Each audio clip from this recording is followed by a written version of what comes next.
Hello mga sir, ngayong araw na to, gagawin naman natin yung tinatawag kong tipid racing or tipid CVT tips para sa mga Honda Click users. So again, mapa 125, 150, Click V1, V2, V3, V4, pwede nyo tong gayahin mga sir. So dito tayo, Jade. Mabilis lang na video to, pero ito ay para sa mga DIYers, sa mga backyard mechanics dyan. Very simple, very mura, affordable lang mga sir. Ang kailangan nyo lang palitan, itong dalawang pyesa na to. Magic washer, tapos meron tayong bola. Okay, so buksan na natin.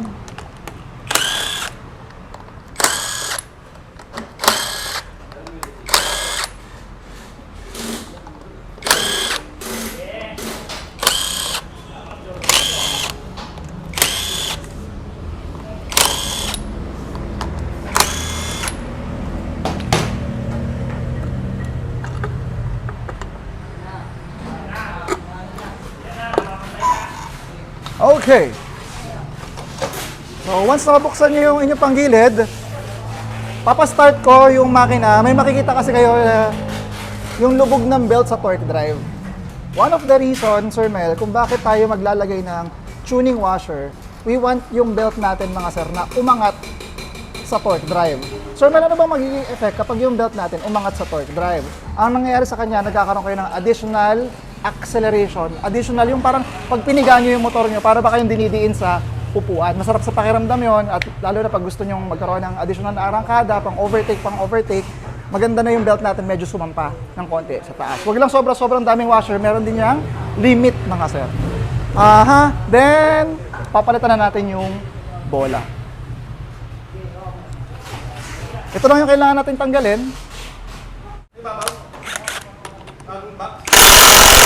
Okay. This one and this one.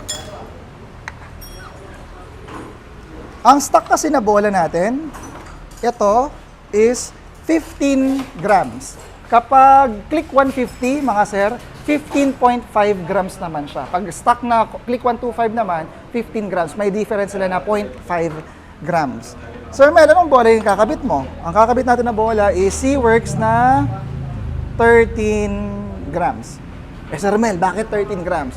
Ang concept kasi ng panggilid, pag mas magaan ng bola, mas ma-RPM. Pag mas ma-RPM, mas magagamit mo siya sa arangkada. Pag grab rider ka, food panda, lalamove, at nag-aangkas ka ng mga yung pasahero, kailangan mo ng additional acceleration. Hindi mo naman kailangan palagi top speed ng top speed. Dito sa Metro Manila or sa mga lugar kung saan kayo nagtatrabaho, kailangan nyo lang is power for overtaking, mga sir, for daily use. Hindi naman tayo palaging top speed gaming. So ito yung ating bola.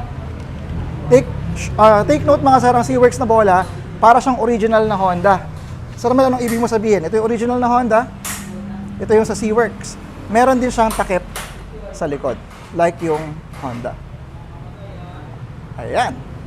So, paano mo siya ikakabit, Sir Mel? Yan. Ito, 15 grams out. Out na natin yan. Then, ito naman, yung ating Seaworks na bola. Yung may takip, yun yung nandito sa right side. Yung may takip, nandito sa right side. Okay? May takip sa right side.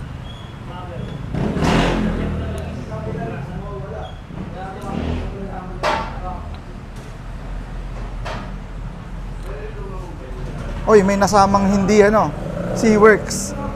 Ayun. Ikaw hindi ka kasali. Ayan. So ito mga sir, babalik na natin yung ating backplate. Then, lagay natin to. Balik natin yung belt. Then, we have our magic washer from Yamaha. Mura lang to. Lalagay ko na lang din dyan sa comment section, saka sa description natin kung saan to nabibili. Pati itong roller. So, ito yung dalawa nating washer. Kabit natin siya in between your pulley and your drive face. Kabitan natin yan, pabalik. Then this one. Then this one.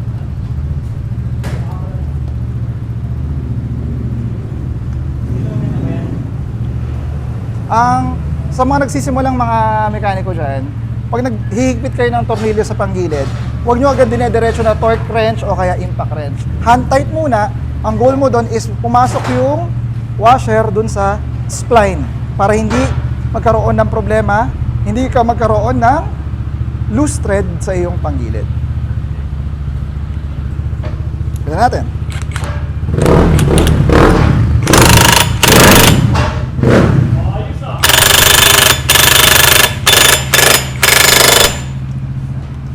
So, start na natin yun.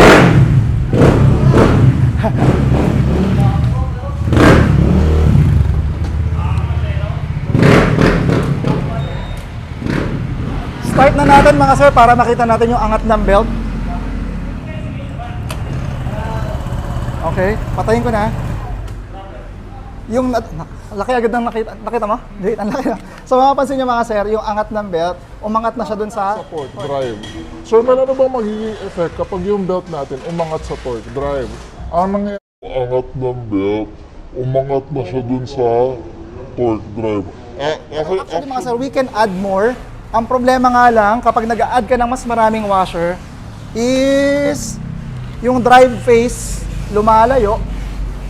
Yung drive face pwedeng tumama dito. Kaya hindi tayo pwede maglagay ng sobrang daming washer. Hanggang dalawa lang. Pwede na yon. Tipid racing. Tipid kulit. Okay, so yung mga makukulit dyan na mga nakabili ng Honda Click, pwede nyo gawin yung ganito mga sir. O, takpan ko na. Nga pala mga sir ha. Makulit yung utak ko, nagpalit ako agad ng pipe. Ito, abangan nyo tong pipe na to mga sir. Namban pipe, may kasama na yung O2 bang para sa mga gusto mag-AFR and tuning. Itong Click V4, as of the moment, wala pa siyang remap. So, ang ginawa kong way para hindi mag-lean, para mag-match dito, naglagay ako ng injector ng Click 150. Click 150. Okay, pag hindi available yung remap, wala kayong pambayad ng remap, palit kayo ng injector ng Click 150. Pwede na yun. Okay? Secret lang yun, ha? Balik ka na. Balik ko lang, Jade. Kompas na.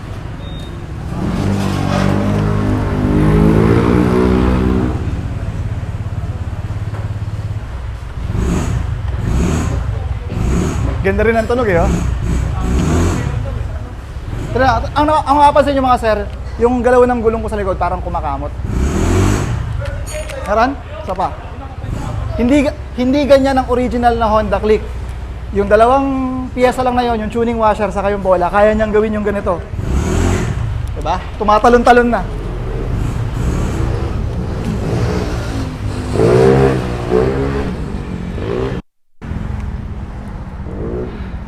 Paano yun?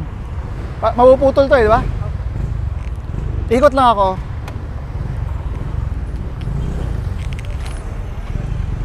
Kuha naman lang ako ha. So yun mga sir, sobrang sarap niyang gamitin. Basic mods, di man gumastos ng 500 piso. Goods ka na sa motor mo mga sir, lalo na yung mga Honda Click natin. Alam natin na itong motor na to, cheap siya, affordable, and I want to recommend sa inyo yung mga cheap upgrades para matuwa rin kayo sa Honda Click nyo, para malabas nyo yung potential mga sir. So itong pipe pala na to ha, ito nyo? Bagay no? Magiging available yan soon sa atin sa Speed Up Garage. Hopefully this coming first week of May, ma-release na siya mga sir. So that's it.